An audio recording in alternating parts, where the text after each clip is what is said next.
Hello, and welcome to Why I Love Warhammer, the series where I go on a borderline unscripted ramble and as to why I love something in this hobby, in this universe. Today's episode is on the Astra Militarum, also known as the Imperial Guard. Hi, editing Vic over here. The next sections I've swapped around because I didn't want to start the video off sounding negative, and then I got worried that the bit where I might sound negative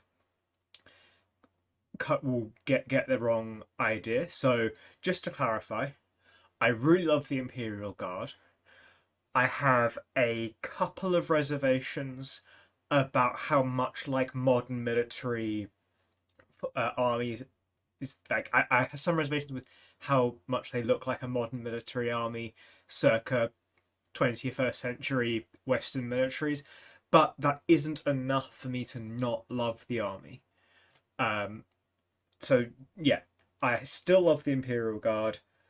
I just have a personal discomfort with them looking like a real world army. I'm hoping that clarifies things. So the section where I might sound a little bit negative, that's what I'm trying to say. I still love the Imperial Guard, and they are still a really good army that I think are really important for the setting. All of that good stuff. Okay, back to the video. This is the Imperial Guard, who are they are brilliant for a number of reasons. One of which is, as far as humans go, the Imperial Guard are the best of us. They are, they are peak soldiers. They discontinued the White Shields, the conscripts unit, so everything else is a guardsman who've volunteered for this. They've trained to their peak. They are the closest the setting comes to the average human. And knowing that these are the best of the best then contextualizes a lot more of the setting. The fact that, so there's some statistics out there, and depending on which author you're reading, these statistics will change a little bit. But the one that's in my head is that one guardsman, it takes about 100 guardsmen to be at about the same strength as a Space Marine, and then about 100 Space Marines to equal one Custodes. And it's kind of that part of the setting. It kind of shows the power of the rest of the setting. But more importantly, because if that was it, I probably wouldn't love the Imperial Guard. It's also, again, I'm trying to remember the exact quotation here. The Imperium without the Custodes would last 10 years. The Imperium without the Space Marines would last 10 weeks. The Imperium without the Guard would last 10 minutes. They are the backbone of Terran / Earth / humanity in this world that is so oppressive. It is oppressive to the point of parody.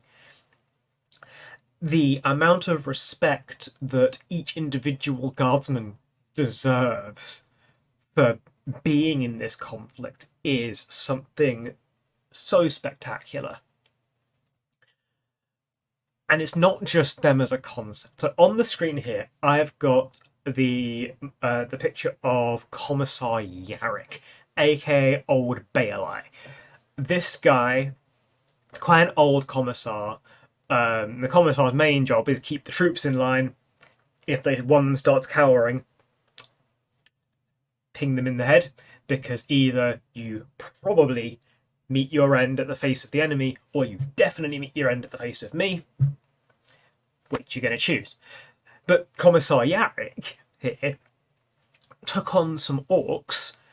One took the arm, took the claw, the power claw here, of the leader of the Orcs, Gazgul Mag Uruk Thraka, and because of the Orc's psychic power of belief, he became this god to the Orcs. He is so powerful against Orcs, and in fact, I had heard that in older editions of the game, he had different rules for when he was fighting Orcs to show how powerful he was.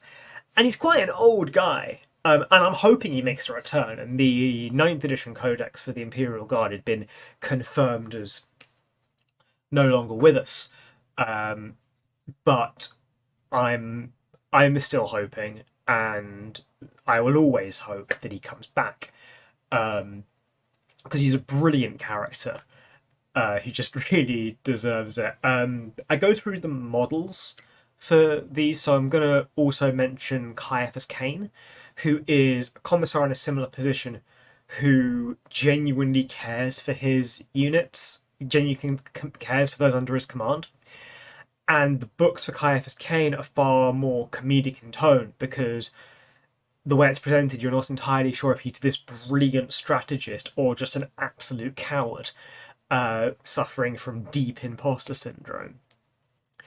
So even the commissars, who on the surface seem like the worst types of character, become amazing characters.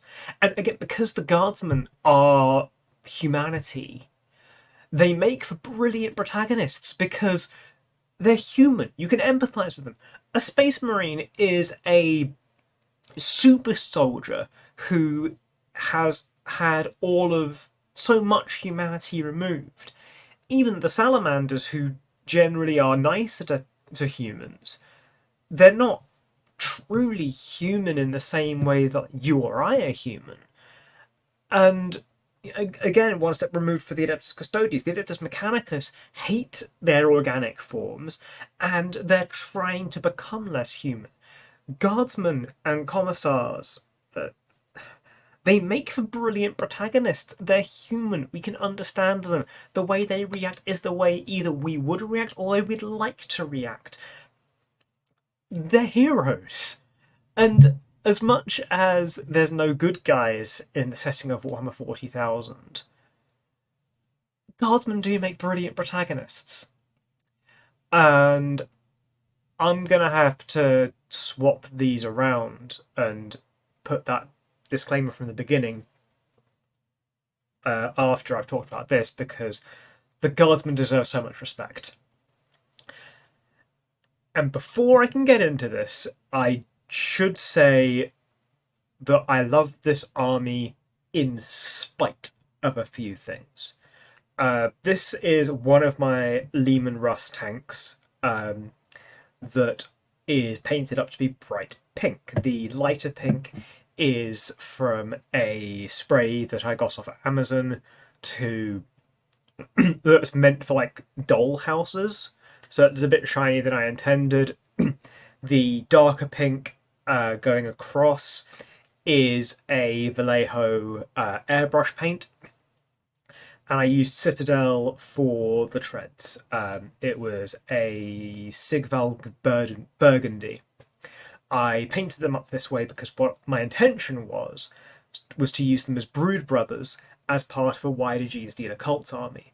My love for the Astra Militarum came after that, and by coincidence it turned out I'd misread the rule entirely, and you can't just have 1,500 to 2,000 points of Astra Militarum, stick in a Genestealer Cults Patriarch in there, and say that's your list. I'll point out that the colour scheme that you're going to be seeing in my slides over here is a far more realistic, modern day, circa 2023 type army for the most part, and especially in the aesthetic of it.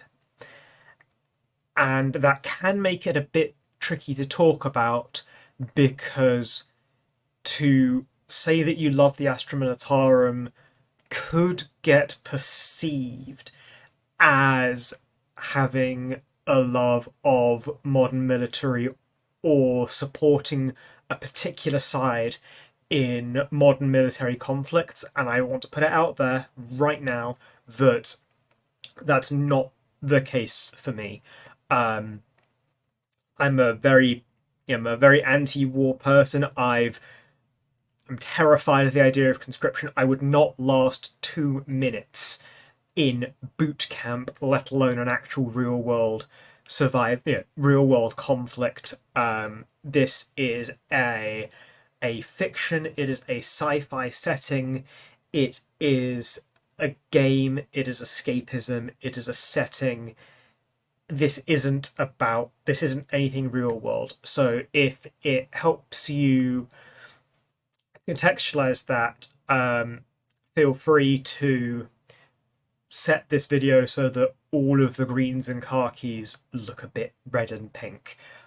Honestly, I think that would help. And like I say, my tanks are all bright pink, and I have 12 of these. But okay, that disclaimer is out of the way, and if you've sat through that, I applaud you, because it's a heavy disclaimer to have to start with. Okay, the Lehman Russ tank. This was the model that formed the backbone of my army, the Armoured Company. I enjoy that they're not just a Lehman Russ tank, but you can have the tank commander, so that the dude at the top of that tank can be issuing out commands. And the idea of just rolling up with 12, 10 tanks just rolling down the field. Is it viable in game? Not really. Are you only... is it easily countered? Of course. Does it look cool? I think so. That's why I have 12. And the fact that... And they're dinkier than you'd imagine. Like, this isn't a big tank. It's like maybe 2/3 the height of a Knight Armiger. It's kind of 3 guardsmen tall. It's not a big thing, and you can kind of imagine a crew inside this thing a bit cramped up doing their darndest. It's just a brilliant piece of machinery, brilliant piece of kit. I enjoy the caterpillar treads. It makes for a very believable style of movement, and the sidearms I think are cool. This one's got the flamers, and I do love flamers. Rules wise, flamers, I think it's still the case that flamers just don't miss. You roll to hit. You roll the number of hits. That's the number. That's the number of hits, and I just think it's a really cool model. The Baneblade, similarly, was one of actually the first models I wanted to get when I thought I wanted to get a guard army. And again, I just thought it looked amazing. Huge tank, massive caterpillar treads. All of these weapons coming out the wazoo. Huge turret here. It just looks awesome to me. That I can't help but respect this thing. And I went to Warhammer World and I saw one of these in real life, and oh my god, they're chunky. If you've never seen one in real life, it's big. It's bigger than you expect. I think if I were to put it in the cupboard behind me, it would take up, like I couldn't put it facing the front. It could only be facing sideways because of just how chunky this thing is. And if you're going to have a super heavy tank, it should be chunky. Okay, another kind of... I think this one's the Chimera again, same deal. I love the vehicles for the Imperial Guard. I think the vehicles are amazing. So here's another vehicle being a tank. This one's got more of a crew. This guy's issuing commands. This guy's manning a turret. I don't know what this guy's doing. Maybe he's steering it. I don't know. He's playing peekaboo. It's whack-a-mole. It's awesome. And it's just a really awesome looking tank. Okay, I think this one's... Is this a Basilisk? Either way, it's a really cool piece of artillery. It's just a mobile shell launching machine. It's just awesome to me. I love the idea of one of these rolling around the battlefield, kind of move it, station it, fire into the ether. To whom it may concern, here is a shell. Another one. This one's a bit sillier in my opinion, but 40k is a silly setting. In the best way, this is a silly game we play, and we should never lose sight of that as a community. So this thing, yeah, it's a slightly sillier looking turret. It looks kind of cute to me. So yeah, this definitely belongs in the list of my favourite Imperial Guard models. It's a really awesome looking tank. It's kind of cute, kind of awesome. Just a damn good model. Another one, same deal. Same deal. This is just good looking tanks. Got a turret, got the caterpillar treads, the tank treads, guns coming out the side. Like this, the guns out the side here look like I designed it when I was like 9. It's, well, what will make a tank more effective? More guns in every direction. Brilliant. Love this thing. Okay, these walkers, it's the AT-AT or AT-ST from Star Wars. It's the ones that fought in the Battle of the Forest Moon of Endor. And it's just cool. It walks around. It's got that aesthetic. What's not to love? This thing, again, just ludicrous amount of firepower in this. How can it not be beloved? This just looks so awesome to me. It just deserves to be in any list. All these tanks deserve to be in the top units. Same deal, need I say more? Okay, the Taurox, again, this one's kind of silly. It's got a dude in the turret piloting there. It's got like the combination of wheels and tank treads. I think this thing looks silly and I'm all here for it. Look at these Caterpillar tank treads on 4 separate tyres. How can you not love that? This should be self-explanatory. It's a rocket. This looks like it was developed by the Thunderbirds.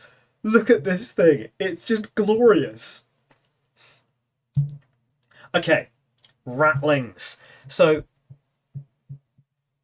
these are like Hobbit snipers. This is Hobbits in 40k. And look at them. They've even got the hairy feet a bit like Tolkienian hobbits. And yeah, they're just fun. Like, look at these things. These abhumans.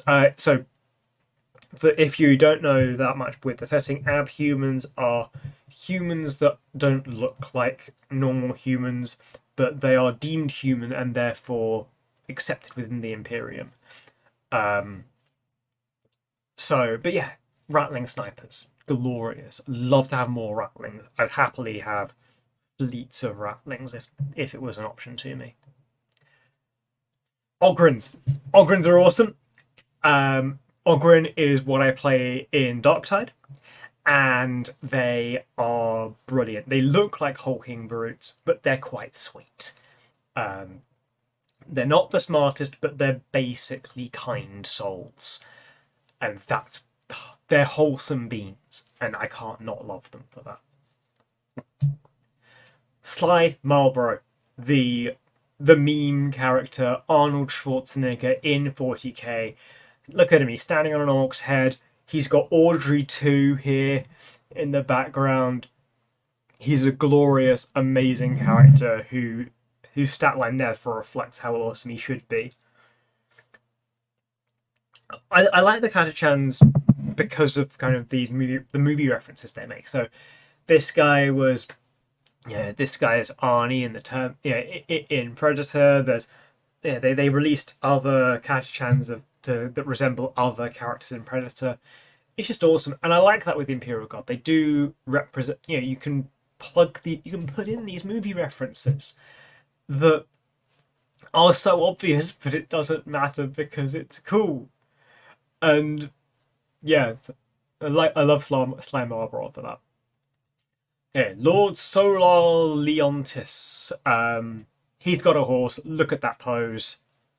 How can you not love that? He's standing on the wreckage of some kind of Chaos vehicle or Xenos vehicle. It looks like a Chaos Knight chassis in some format. He's got this enhanced horse. It's just awesome. He's a brilliant character to lead your troops. Okay, Krieg. I think I heard that these guys are actually meant to resemble World War II French soldiers, not World War II German soldiers. But part of it is they've got really cool lore. I do this thing occasionally here on this channel of 40k in 4 sentences, where I'll try and take some event in 40k and try and put it down to 4 sentences. And I spent so long trying to put the Siege of Vrax into 4 sentences, and I just couldn't. It's so huge, so much happens that I don't think I could ever shrink it down. I might be able to do the Siege of Vrax in 40 sentences, but it's huge, and that is this campaign that really showed the brilliance of the Kriegsmen.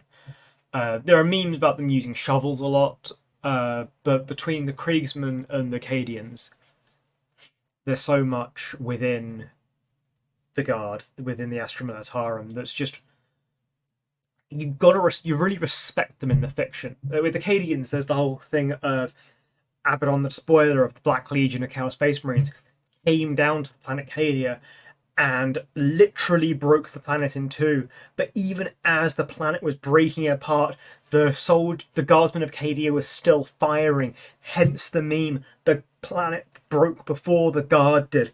There's a Hammer and Bolter episode where they explain that Cadia is of the people, not the place. So when we say Cadia stands, it's the soul, it's the spirit, it's the people of the planet, not the rocks that made up the mass of a planet. So yeah, between that, I lumped that in there because I've been dying to talk about it. I missed the opportunity a little bit earlier when I was talking about the Guard in general. But yeah, the Krieg and the Siege of Vrax, and just generally, and the Cadians, their stories are really compelling, and seriously, I would, if I were watching this video, I'd be really wanting to look up more because there's so much detail to it. It's really worth exploring. Okay, that's the end of the video. Really hope you enjoyed it, and if you want to share this video around with some other Guard players, that'd be brilliant. Share it with some Genestealer Cults players as well, because Brood Brothers are a thing that let you use Imperial Guard models in your Genestealer Cults army. Highly recommend that. If you want to give this video a like, that'd be brilliant. If you want to subscribe, that'd be amazing too. If you want to check out some of my other content, also brilliant. Really, really hoping to get more people into the channel to just spread this insane positivity around. So subscribing would be great. If you want to leave a comment, that'd be brilliant too. And I don't really have a comment question of the day. If you just want to post your favourite 40k meme, Cadia stands, Kriegsman with shovel, 3D printer go burr, whatever your favourite 40k, whatever your favourite Warhammer meme is, feel free to put it in a comment. That'd be brilliant as well. I've got a Patreon. If anyone wanted to donate to that, that'd be amazing as well. And with that, I will see you next time. Have a good day.